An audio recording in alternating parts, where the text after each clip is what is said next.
spicy dinuguan. Lotong bahay recipe.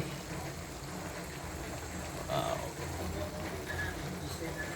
Spicy dinuguan with extra virgin olive oil.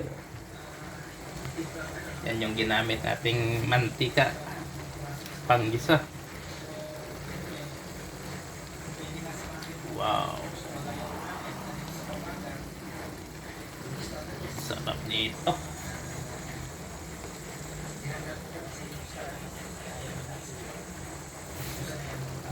Kung pulo-pulo na.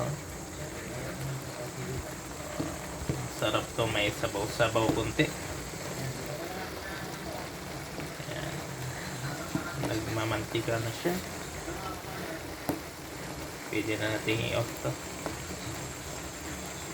Ito na yung ating spicy dinuguan with extra virgin olive oil. Lotong bahay recipe. Lutong-luto na siya. Hindi siya, wala ng dugo.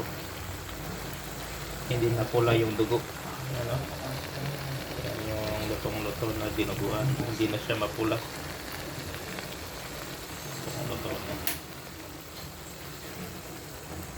Healthy to kasi extra virgin yung ginamit nating mantika. Extra virgin olive oil. Please like, subscribe. Maraming salamat. Happy New Year!